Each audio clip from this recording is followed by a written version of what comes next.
everyone, my name is Tori, this is Novel Life, and welcome back to my channel.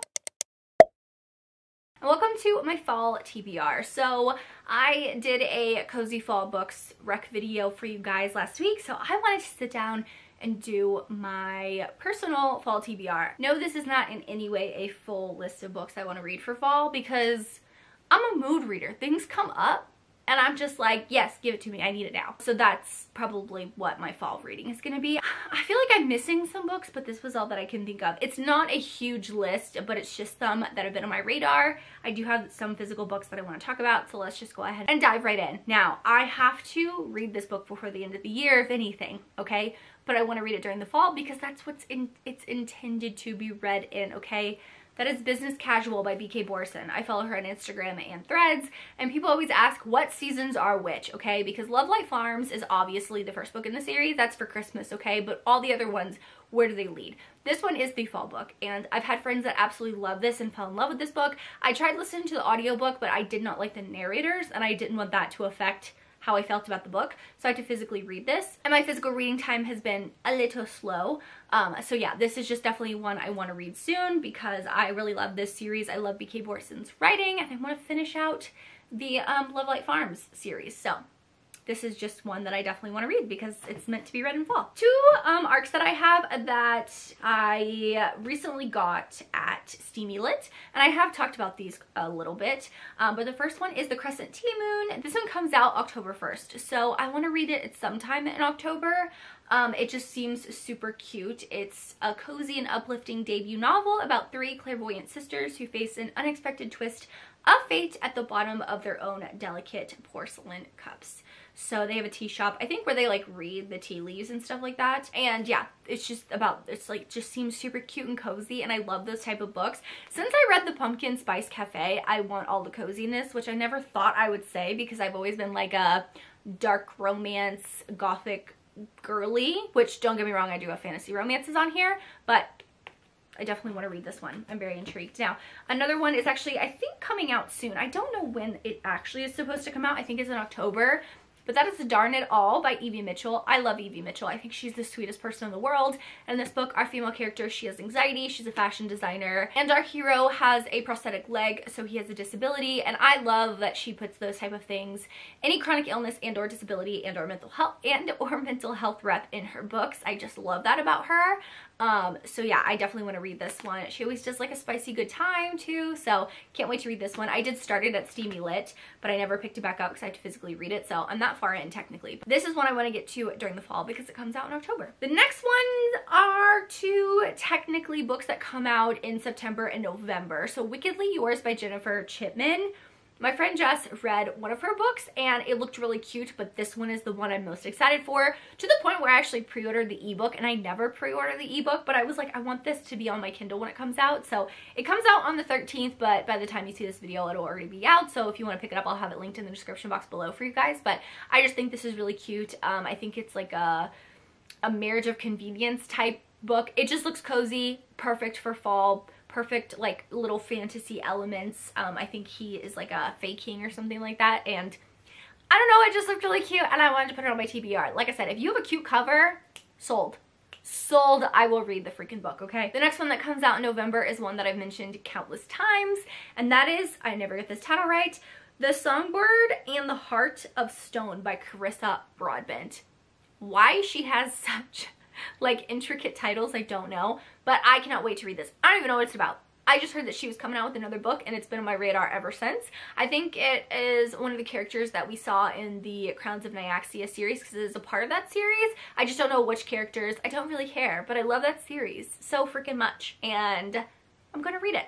I'm gonna read it, but that one I have to wait till November, obviously. One that's a romantic suspense that I would never thought I'd put on my TBR is Broken Beginnings by Cleo Evans. So Cleo Evans, I have read some of Cleo Evans' books, and they're mostly like monster, super spicy romances, which don't get me wrong, I've loved those. She has this small town romantic suspense series that I'm actually really intrigued by. I like the cover, it's super cute. I had some friends read it and they really liked it, so I'm like, hey, maybe I'm on my romantic suspense bullshit. Who knows? Who knows? Who freaking knows? But I want to read it. It's on KU, so it's sitting on my Kindle because I downloaded it in KU, but that's one that I definitely want to get to because I think romantic suspense during the fall is like perfect. Perfect. Another book that I have is one that I've been on my TBR and on my shelves since last Apolycon, and that is Forging Silver into Stars by Bridget Kemmerer?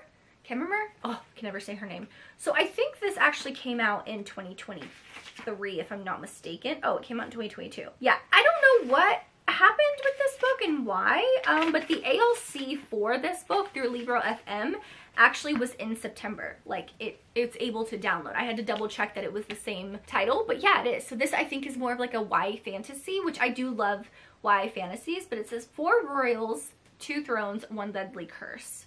So I think it is a part of a series, but I think you can read this as a standalone. So I've never read anything, and I got this signed by her. I think it was like a free book that she gave me, because she put to Tori, but like the person's name wasn't Tori, and so they were holding it, and I was like, oh yeah, I have another book for you to sign, here you go. And she's like, oh, I'll give you this. So I got it for free technically, but I want to read it. I want to give it a try, especially because now I have the audio for it. Who knows? Maybe I'll fall in love with this one. Another one that I have is Slaying the Shadow Prince by Helen Schwer. Yes, I think that's her name. So I'm currently reading a series. It's the Blood and Steel series, the first book. Oh, Legends of Thesmar. That's what it's called. I'm currently reading that series. I just read the 3rd book in a weekly vlog for you guys. And I said in that vlog that we meet a specific character that I know is in The Shadow Prince, Slaying the Shadow Prince by Helen Schwer, even though it's like a standalone kind of that she wrote with like other authors. I want to read it because I think it would give me a lot of insight to that character before going into the 4th and final book in the series. So yeah, I do hope to read both of those technically before the end of the year, but more so in fall I want to read Slaying the Shadow Prince. The audio is actually available on Hoopla, and I love her audiobooks, so I will probably be reading it via audio. The next one is one that I've been putting on multiple TBRs and I have not got to, which is more gothic, but that is Starling House by Alex E. Haro. So this is a gothic historical, a gothic fantasy. I lied. She's an orphan and a high school dropout, full-time cynic and part-time cashier. So she, I guess, goes into this house to make some extra cash. Something happens with the house. She can see like ghosts and stuff. So it's giving creepy vibes. It's giving, oh, what is the book I recently talked about? Like a slightly horror, Spitting Gold. That's what it's giving for me. And I really want to read this. It's on the shorter side, so I definitely want to read this, especially during fall, because I put this in countless TBRs, and I'm like, it's about time that I freaking get to this book, okay? Okay? Now, the next one I know I'm probably going to cry. Honestly, that is The Great Alone by Kristen Hanna. I finally found a physical copy of this. Now, I love historical fiction. I read The Women this year by Kristen Hanna, and I want to read more by her. And Christy from Christy Reads a Lot, I have a book club with her called Leave It to the Pros Book Club, where we usually pick historical fiction. She talked about this in one of our last live shows, saying that this book was very, very, very good. It takes place in Alaska, and she's from Alaska, so it's like living off the grid during the 70s and stuff like that, which is not usually a time period I would think I would like, but I'm very excited. I'm very excited. If Christy says she loves it, I'm gonna love it too. Just saying. The last 2 books are from Caroline Peckham and Suzanne Valenti. So I have Zodiac Academy, I think 7, 8, and 9. I think I have 7, 8, 9 left, because I think Zodiac Academy 6 ended a specific way. I started reading 7, but I put it to the side because I was like, okay, I can't do this right now. So I want to read 7, 8, and 9. I do want to read it before the end of the year. That being said, end of the year TBR type thing, I do want to read it. Maybe I'll get to 7 sooner rather than later, but each book is like over 1,000 pages, y'all. I'm like, that's a lot of reading to do. I may get the audio for those. I've never listened to the audio, I think, besides the first book, but you can let me know if you think the audios are good, if I would like them. But I definitely want to read them because I'm committed to these characters. Like, I know it's gonna be great, and I know it's gonna be a wild ride. I have to be ready to commit, you know? The last book is actually one that I saw my friend Rachel from Raven Haired Reader talk about. She put this on a like end of the year TBR, fall TBR type thing.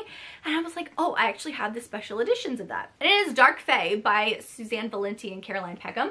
So these are dark and quirky editions. So it has like this gorgeous dust jacket, and the back has like a unicorn type thing. I think these are all vampires. And if I'm not mistaken, we do see some of these characters in Zodiac Academy. So that's the cover. The inside, they don't have any end pages, but it's like, I think custom formatting. So this is a Why Choose series by them. And I will say I'm not usually a Why Choose girly, okay? I've said it multiple times. I'm not a Why Choose girly, but when it comes to paranormal and or fantasy worlds, I do not mind it. And I found that out this year when I was reading the Dragons of Ember Hollow series, that is, they're all dragons, it's all fantasy. It's her and then 5 guys, and I actually really loved it. So I'm willing to give that Why Choose aspect a try if it's in a fantasy world, and I figured because I already know their kind of writing style, that it'd be great to try it with this, considering I have all 5 books that are special editions. Like, they all get progressively thicker and thicker and thicker. But I do want to read especially more books on my shelf, so I figured I was trying to make this fall TBR based around books I already had on my shelves, and or books that I know I'm going to pick up, like physical copies for, if that makes sense. So this is one that I want to get to, and I'm so glad that Rachel mentioned that, because I actually forgot I had these editions, but I do want to read more. They do have another book coming out, I think at the end of the year, in a couple months or within this next month or so. I don't know if I'm going to pick that up like sooner rather than later, like this year. I may wait till next year. I think I want to see what people are saying about it because it's a brand new series. But that is all I have for my fall TBR. You can let me know in the comments down below a book you are so excited to read for this fall. Let me know if you have any recommendations for me. I would love to know. For the emoji, drop me a fairy emoji for Dark Fae, even though they're not fairies, but that's what I'm thinking of. Drop me a fairy emoji in the comments down below if you've made it this far and you want to let me know. Thank you guys so much for watching. Make sure you like and subscribe if you would like to see more content from me here on my channel, where I post 3 times a week. As always, I really hope that you're living a novel life, and I will see you in my next video. Bye guys!